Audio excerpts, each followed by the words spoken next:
এখন বাজে রাতের এক্স্যাক্টলি 12টা। আর আজকে যেহেতু ফালাকের জন্মদিন আর আমার তেমন কোনো পার্টি করার প্ল্যান নাই, সো আমি ভাবছি 12টা বাজে তাকে সব গিফট রিভিল করে দিই। আর শুরুটা হয় সবচেয়ে স্পেশাল গিফট দিয়ে, সেটা ছিল ওর জন্য একটা সাইকেল আনছে আব্বু আম্মু।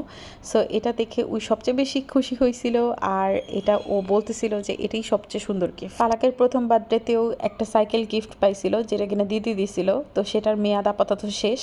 এখন সে নতুন একটা সাইকেল নিয়ে খুবই এক্সাইটেড। এরপর একে একে আমি আর মুন্নাও আমাদের গিফটগুলো দিয়ে দিলাম, কিন্তু তার ভিতর তেমন একটা এক্সাইটমেন্ট নেই যতটা সাইকেল দেখে খুশি হয়েছে, কারণ শুরুতেই বিশাল গিফট পেয়ে গেছে। আর ডল হাউসটা তার অনেক দিনের ইচ্ছা ছিল, সো ডল হাউসটা কিনে দেওয়া। ডল হাউসটার ইচ্ছা তার না, আসলে ডল হাউসের ইচ্ছা ছিল আমার ছোটোবেলা থেকেই। সো মোটামুটি বলতে পারেন যে সেই শখটাই পূরণ করতেছি। আর এই ডাকিটা কিনে দিছি, ও এটার নাম দিছে সুন্দর করে ডাকি। ও একদম ওর ঘুমের ড্রেস আপে আছে, সো এরকম দেখতে লাগতেছে। আর চুল সবসময় ওর এরকমই থাকে, আমার মতো হয়েছে। মাশাআল্লাহ, সাইকেল পাওয়ার পরপরই সে চালানো শুরু করে দিছে, সবাইকে ঘুরে ঘুরে দেখাচ্ছিল। সো বার্থডের দিন সকালে ওকে এখন একটা বেসিক ড্রেসে রেডি করে দিচ্ছি, কারণ আজকে আমার প্ল্যান হচ্ছে আমি সবাইকে বিরিয়ানি বিলাবো। বিরিয়ানি না, এক্স্যাক্টলি এটা হচ্ছে মোরগ পোলাও অর্ডার করছি, কারণ খাবারটা একদম রাস্তায় দিব, মানে যাকে ভালো লাগে তাকে দিব, গরিব মানুষদের। তো সেই ক্ষেত্রে অনেকেই দেখা যায় গরুর মাংসটা খায় না, সো এই মিস্টেকটা করি নেই, আমি মোরগ পোলাওটাই অর্ডার দিয়েছিলাম। পোলাও বিলানো শুরু করছে একদম ঘর থেকে ফালাকের হাত দিয়ে শুরু করছি।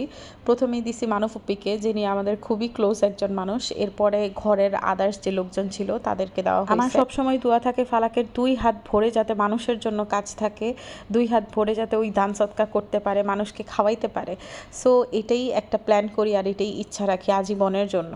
তো আমি প্রতিবারই চেষ্টা করি যে ফালাকের বার্থডেতে এক্স্যাক্টলি আমার বাবা যেরকম আমি ছোটো থাকতে আমার বার্থডেতে জিনিসপত্র দিত, সেরকম কিছু না কিছু করতে, আমার যতটুকু আয়ত্তে থাকে, আমার যতটুকু পসিবল হয় সেটাই করার ইচ্ছা। আর এবারও আমি ফালাককে তার বাবার সাথে এক্স্যাক্টলি জুম্মার নামাজের পর পাঠিয়ে দিয়েছি জিনিসগুলো বিলানোর জন্য। বিকালেই সারিয়া চলে আসছে সারিয়ার গিফটস নিয়ে। এবার কীভাবে যেন সব কিছু পিঙ্কিশ হয়ে গেছে, কিন্তু আনফর্চুনেটলি তার বার্থডে ড্রেসটা আমি রাখছিলাম গ্রিন, কিন্তু ভালোই লাগছে, তেমন কোনো বিষয় না, কারণ যেহেতু আমরা বিশাল কোনো বড় পার্টি করতেছি না। সো সে এই গিফটসগুলো পেয়েও বিশাল খুশি। বিশ্বাস করেন, বছরের আনাচে কানাচে তো অনেক কিছুই কিনে দেওয়া হয়, কিন্তু বার্থডেটা আসলেই প্রত্যেকটা বাচ্চার জন্য স্পেশাল, কারণ ওকে সেই দিন আসলে স্পেশাল ফিল করানো হয়, আর উচিত সবার ক্ষেত্রেই, মিনিমাম যে যতটুকু পারেন। সো আমরাও আমাদের সাধ্যমতো চেষ্টা করছি। আমার তেমন কোনো বড় সড়ো করে পার্টি করার মুড থাকে না, ইচ্ছাও হয় না, কারণ সেখানে আজকাল জিনিসগুলো ঘুরে গেছে, বাচ্চার থেকে বেশি বাচ্চার মারা সেজে গুজে তাদের বার্থডে পালন করে।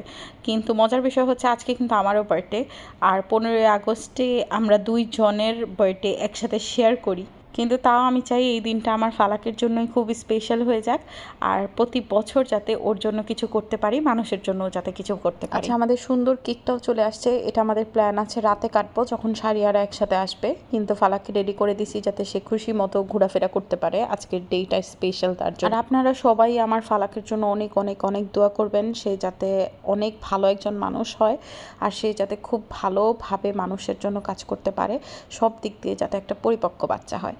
এই তো আজকের জন্য এইটুকুই। আর আমার ফালাকও তার খাবার বিতরণ প্রোগ্রাম শেষ করছে একদম রাতে চাচাকে খাবার দিয়ে।